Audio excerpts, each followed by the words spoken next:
whom is a pleasure to be co-organizer with me, and also I didn't officially introduce too, another co-organizer, Roberto Krankel, with whom we started this whole story some years ago. Roberto is from the Institute of Theoretical Physics in São Paulo. So we had the first one in São Paulo, which a lot of people were there, Paul, Stephen, and John, and so on.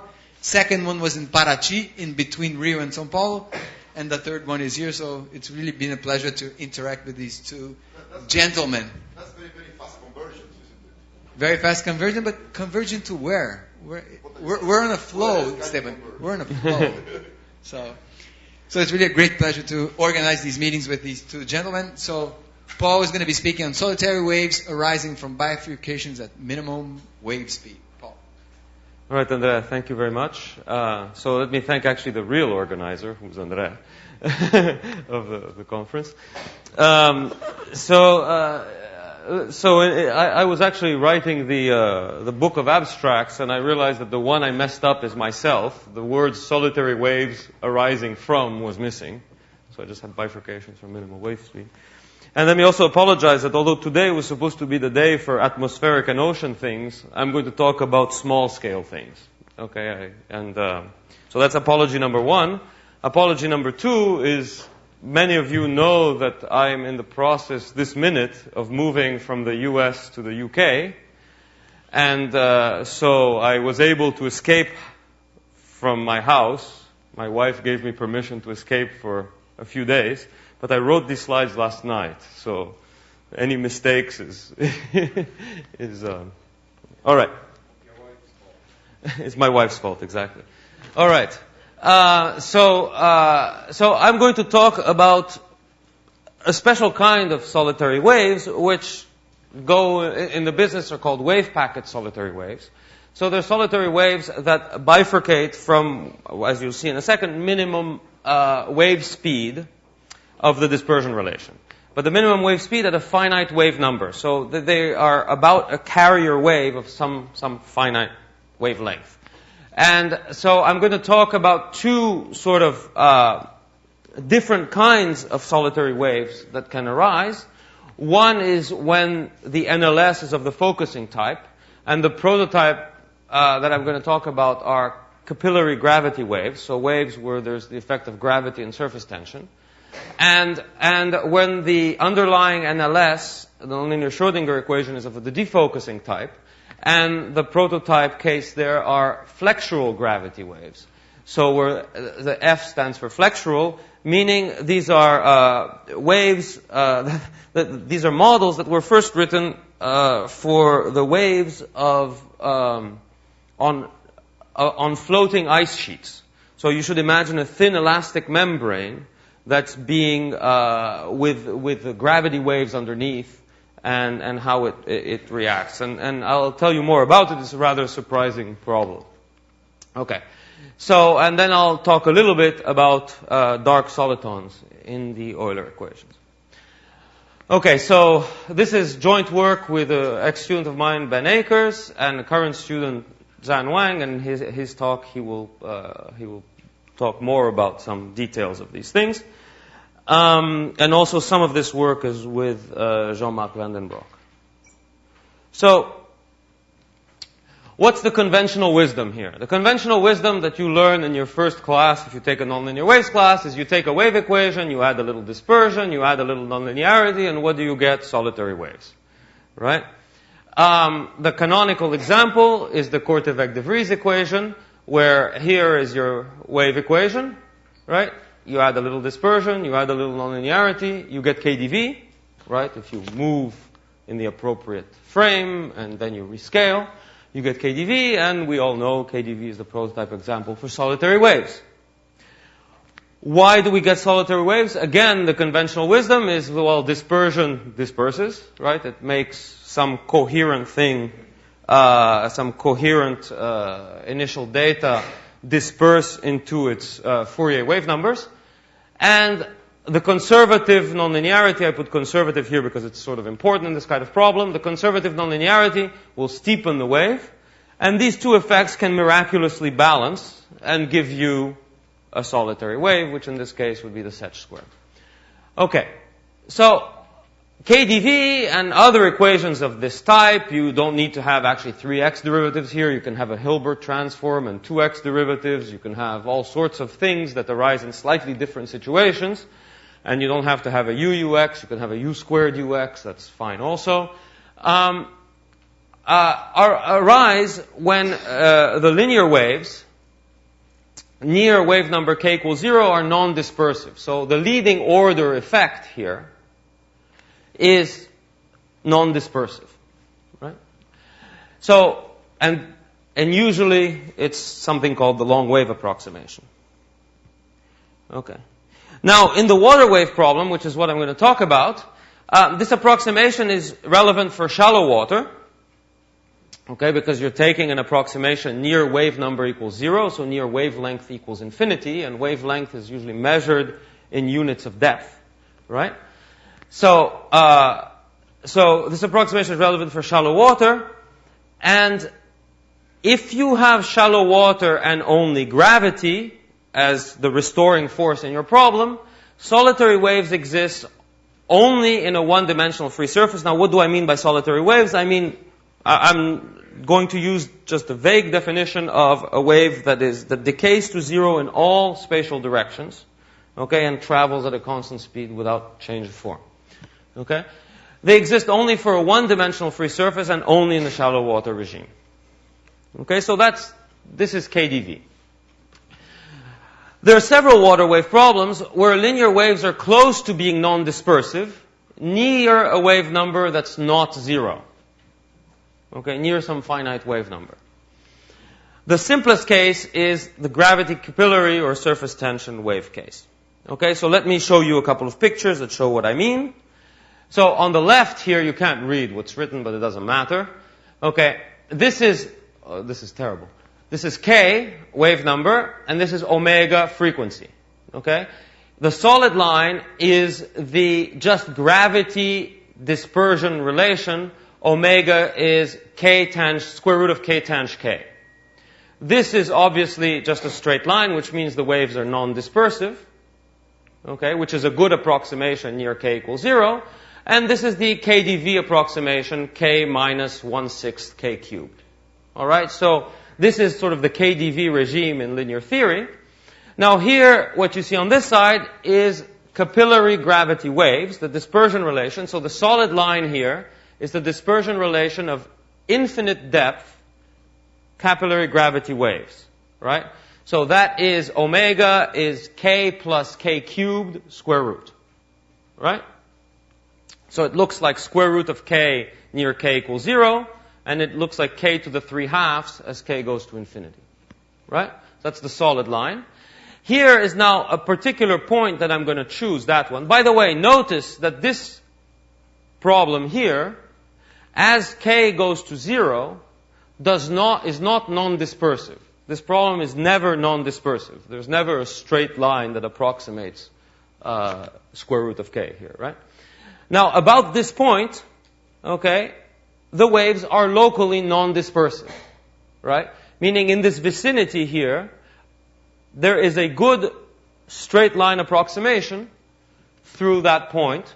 And here, this dashed line here is the same order approximation that I've written here for KdV.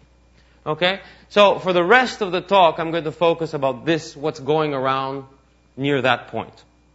Okay? So this is the point that I'll call a minimum of phase speed. And that's sort of obvious geometrically that that's a minimum of phase speed. I'll explain it in a second. So if you are looking for an asymptotic equation for a wave near some finite wave number, what's the canonical equation that we all learn and love how to write in first year nonlinear wave theories? Is the NLS equation. I've written it here slightly different to just keep the epsilon that I had in the KdV equation. Okay? So essentially the wave modulation A travels to leading order with the group velocity. Right? And then there is some higher order dispersion and some higher order nonlinearity.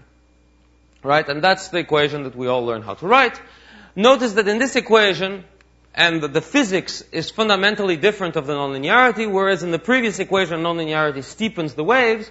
Here, nonlinearity changes the frequency of the wave, right? And in a sort of a mean field way, right? So the wave sees a mean field of the size amplitude of the wave squared. That's what goes on. Okay, and in this kind of problem, this lambda is the coefficient of dispersion. In fact, it's just simply the second derivative of this function. That's why I drew this approximation here. This lambda can work in tandem with the nonlinearity or against it. So whereas, and in fact, if they conspire together, and that happens when the product of lambda and chi, these two coefficients, which are problem dependent, is negative, then you are in what's called the focusing case here, which means that if you have a uniform wave field, right? So if you have a uniform wave train, and you make a slight perturbation of amplitude, it's unstable. That perturbation grows, and that's unstable, and you eventually get packets. Or that's the movie you should keep in your head. Okay. Now, what do these two cases, the KdV and the K and the NLS, have in common? Well, these two cases have in common that the phase speed and the group speed are equal at a particular value of K, called K star, right? So for KdV, the particular value of K is K equals 0. For NLS, for that particular NLS, that point in NLS, K star is some finite number which I've normalized to 1. Okay? And it's clear that when the group velocity, which is the speed at which energy propagates, and the phase velocity, which is the wavefront speed, are the same, at least to leading order, that you should be able to get solitary waves in the primitive equation because everything is moving at the same speed. Right? So it turns out that this is the condition that you'd like to have in order to see solitary waves in your favorite, water wave problem. And it's also fairly easy to see that when this is the case, if the group velocity is the phase velocity, that means that you are at a minimum of the phase velocity. Why is that? Because if you remember a little bit, what's the group velocity? Is the derivative of the frequency. The frequency is k times the phase velocity. So the derivative of k times the phase velocity is k times the derivative of the phase velocity plus the phase velocity. Right? Now, if k equals 0, this happens automatically as long as c prime is okay. Right? Or, if k is not 0, then cp prime has to be 0. So that's why I said, and it's fairly easy to see geometrically, that at this point here, the derivative of the phase velocity, which is in fact the slope of this curve, curve to a point here, is a minimum. Right? All right. So it turns out that the same kinds of arguments can be used in 2 dimensions. Okay, so when the fluid is 3-dimensional, but the wave field is 2-dimensional, except that you don't, except that the condition of an extremum of Cp is not enough. You need a minimum, and that's to avoid resonance with oblique waves. I won't go into that. Okay, but in fact, maxima and minima are different in 3 dimensions for 2-dimensional wave fields than in. You're always talking about isotropic cases. I'm always talking about isotropic cases here. Yes, that's right. So let's now go back to the role of NLS. So again, the thing you learn in first year nonlinear waves is that you can give me a dispersion relation in a particular problem, you can find an NLS equation no matter where you start along this curve, at arbitrary k. But I'm going to pick that particular one at the minimum of c. Why? Well, again, the NLS describes the evolution of a wave packet, right? And as we know, the wave crests move at speed cp, the phase speed, but the envelope, which is the energy, moves at group velocity. But we have just seen that at a minimum of the phase velocity, these are equal. And therefore, what we have is a wave, a primitive wave field U, that looks like an envelope multiplied by something that moves at phase velocity Cp. But we know that the group velocity, the envelope itself travels to leading order at the group velocity. So this product, if the group velocity equals the phase velocity, will at leading order look like a translation of a solitary wave of translation, right? It's just translating thing. We have to make sure that these nonlinear terms don't mess that up. So in other words, we have to make sure that we remain at least to leading order at the same speed, and we'll do that. I'll show you that in a second. In any case, so the NLS equation applies for quasi-monochromatic waves, so waves where there's a particular carrier waves of any wave number, but describe traveling wave solutions of the primitive equation if the group and the phase velocity are almost equal.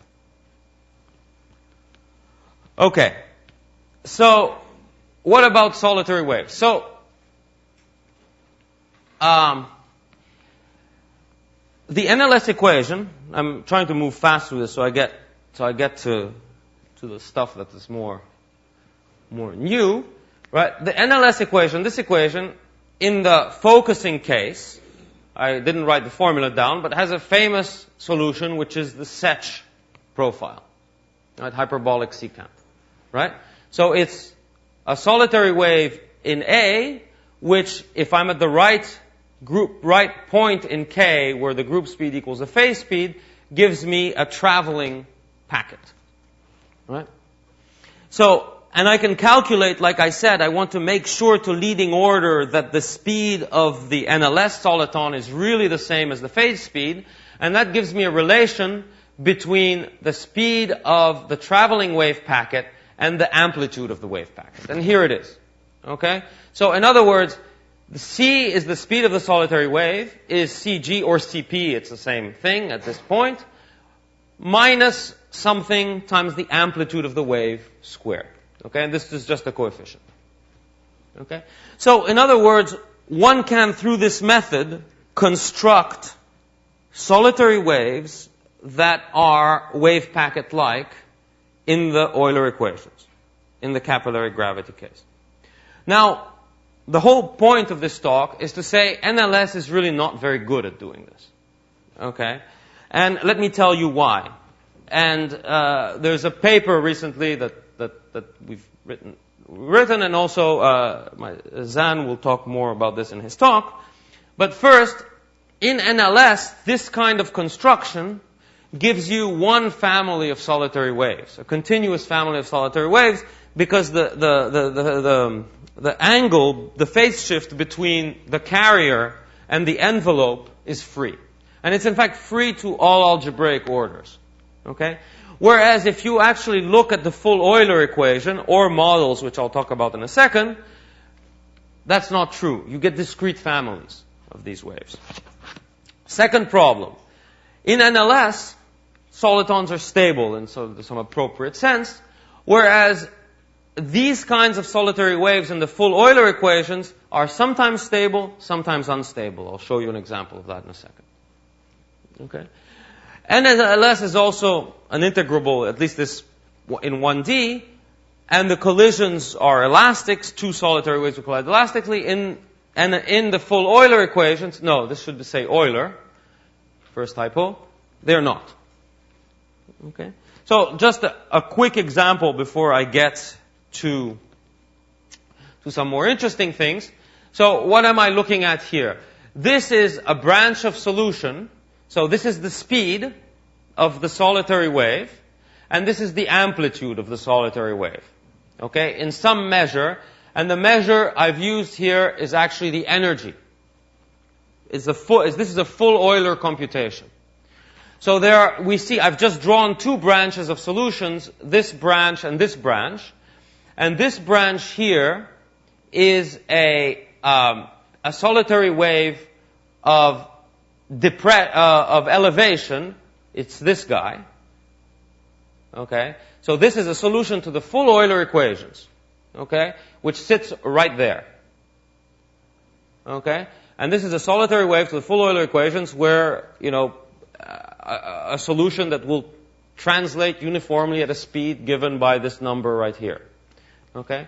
Now it turns out if I perturb it a little bit, okay, it is unstable, and this is time as we go down, and what happens is it radiates quite a lot of energy, and what's left is this wave here, which is in fact another solution to the full Euler equations, which sits right there, okay, and that's a solitary wave of depression. The trough is in the middle. Okay?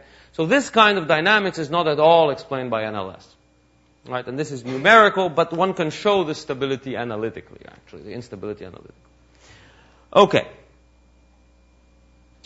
So, Euler is hard. To do full Euler computations is, and perhaps not particularly elucidating. So I want to just spend 2 minutes, because it shows nice movies, to present a model.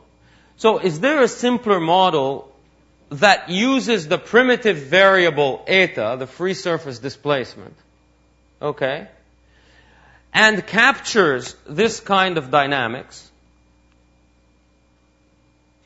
okay, but is not, but is much simpler than full Euler? Okay, so what would be the model? The answer, for example, in shallow water waves is KdV. KdV is a good model. It has at least more of the features that Euler has than NLS does in this case. Okay? So what would be a good model? Well, one can try to write a primitive model in a semi-ad hoc way. So what is the semi-ad hoc way? Here's the dispersion relation. So now I'm in 3 dimensions, or in 2-dimensional free surface, because then the movies are nice there. Okay? So here's the full dispersion relation. K is now a wave vector, an isotropic, so this is an isotropic dispersion relation. Okay, and I've just picked one branch of it. I can approximate this dispersion relation at some particular wave number where the group speed equals the wave speed, and I get this. Okay? I can then write a linear equation which sits right here for that particularly approximated dispersion relation, which, by the way, is exactly the same order approximation as NLS. Okay? It has these second derivatives, which is why there's a k squared and an L squared. Okay? And then I can add a nonlinearity in a semi-intelligent way. Okay? The semi-intelligent is because this is not a proper derivation. So what are the properties I want of this nonlinearity? I impose 3 properties. That it conserves mass, that it conserves energy, 4 properties. That it conserves mass, energy, momentum, and that this coefficient gamma here, to the right orders, and that this coefficient gamma here be such so that were I to compute the NLS of this model, I would get the same NLS coefficient as in full Euler. Okay, so that's what gives me a unique value of gamma. Okay? And then I look at this model and I just, that's a new equation, I see what it gives me. So I don't really have time because I want to go on to the flexural problem, but you should think of this as a Kp-like equation in infinite depth.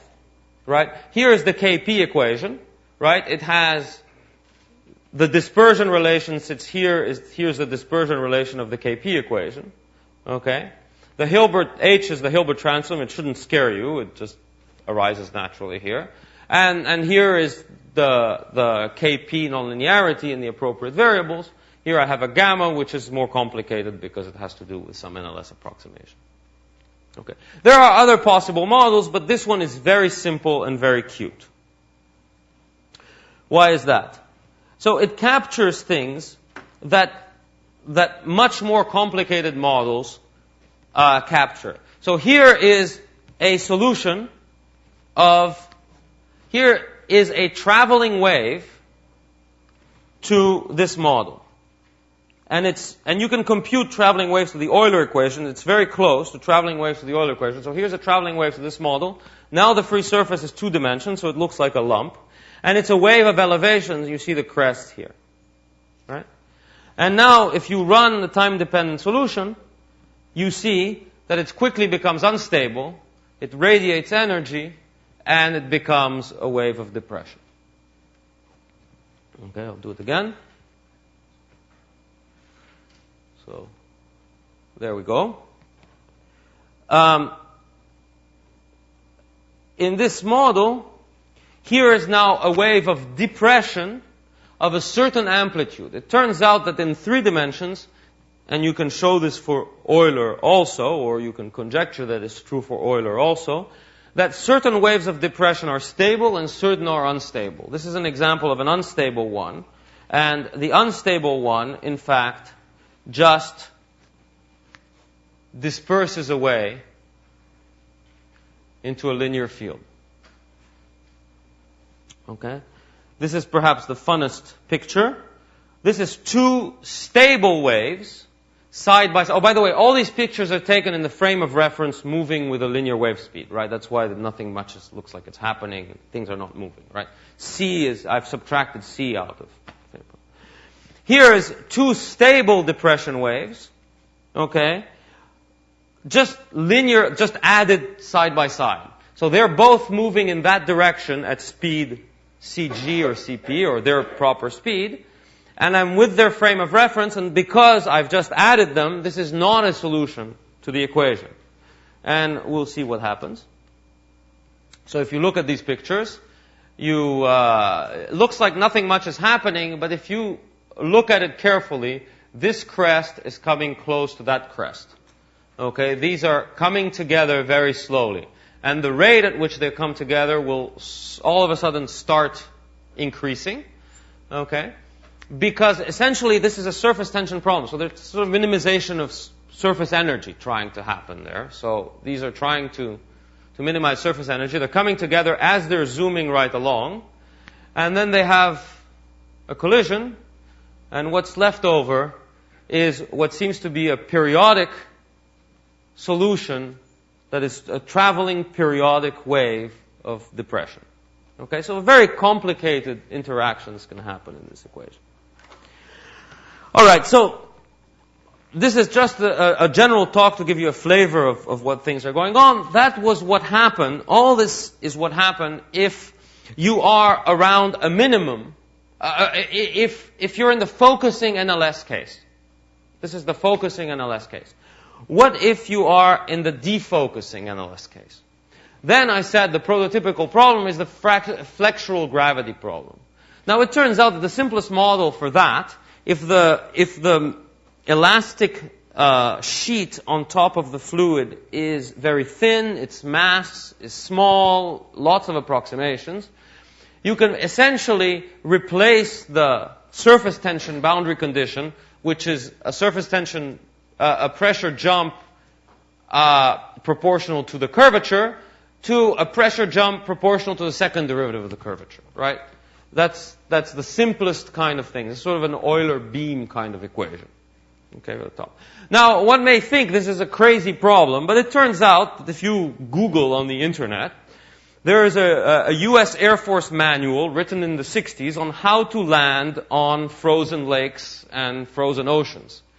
And this manual tells you shouldn't land at certain speeds, right?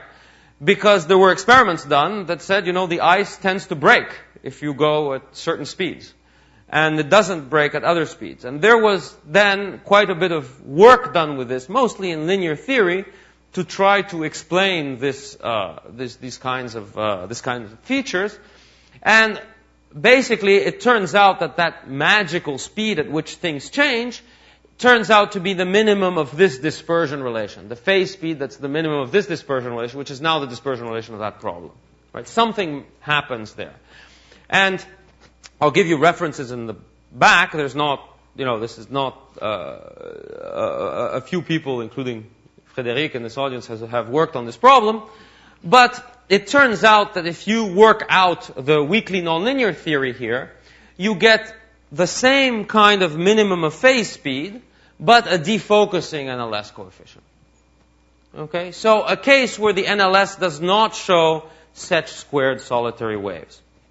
And so then there's a question, are there solitary waves in the primitive equation, in the Euler equations? NLS tells you no. Okay. And just a quick aside, if you look at the interfacial problems, meaning fluids of two densities with an interface between, the same kind of NLS coefficients happen there. So it turns out that the answer of solitary waves is yes. There are solitary waves in this problem. This is a numerical answer, but they are not solitary waves, they're small amplitude. It turns out that at small amplitude, what you get are certain things called generalized solitary waves, so solitary waves with sort of periodic solutions. But if you crank up the amplitude on these waves, you have here a branch, up here SW, of waves that look just like the other ones. So in fact, it turns out, and you could explain this with a higher order NLS if you'd like to. Right? You could explain it there. But it turns out that it has actually some fundamental consequences on the problem, on the forced problem. And again, I don't have a tremendous amount of time to explain this, but let me explain a bit this picture here. So what's going on here? You should, in the capillary gravity problem, I had a picture like this.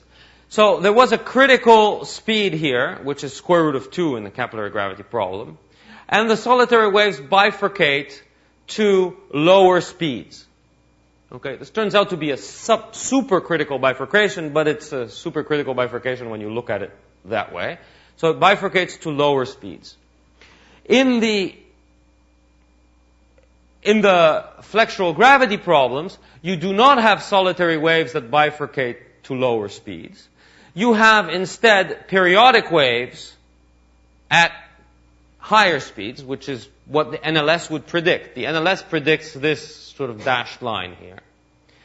And then, at some higher speed, through a complicated bifurcation process that I don't actually quite understand, that's why there's a little gap here, because I arrived at these waves in a different way. These are full Euler solutions, by the way. Okay, so they're not some model equation. These are full Euler solutions. So, at some higher speed, there is a bifurcation to these guys, and then eventually to these solitary waves. Now, so that explains sort of these curves here. I'd like to say there are two other curves. The two other curves are the forced problem.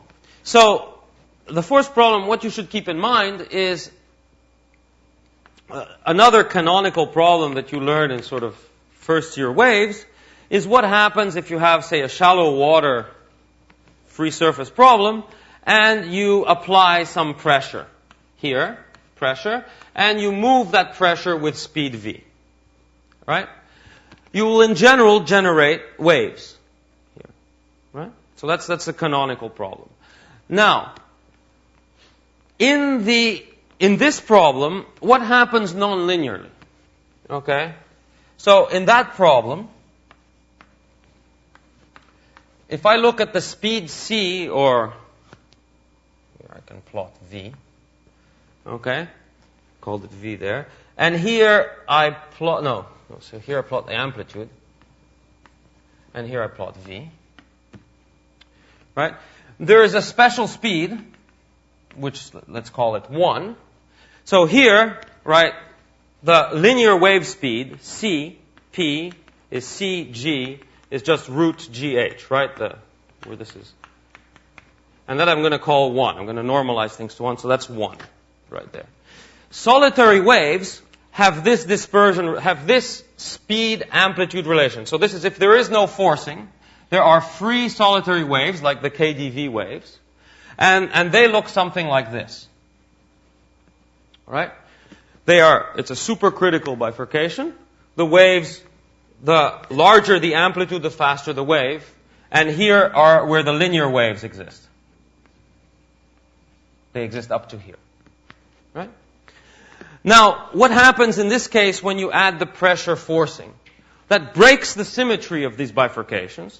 And what you get, so this is the p equals 0 curve. This is the p equals 0 curve. Right? If I add some pressure, what do I get? I get a curve that essentially looks something like, if I add nonlinearity, I get a curve that looks something like this. So if I add the forcing, I get a curve that looks like this. So P is not equal to 0. And what happens is that in this, there is a gap of solutions. So this branch here is a perturbation of this solitary wave. This branch here is a perturbation of the free stream, which is no longer a solution. And there is a gap which is called the transcritical regime, where there are no traveling wave solutions to this problem. Right? And if you look at the time-dependent case now, in this gap, what you get are usually periodic shedding of solitary waves. You get complicated behavior. Right? But you get periodic shedding of solitary waves because there are no solutions here. But there are small amplitude solitary wave solutions. Okay? Nonlinear solutions. Here the case is very different.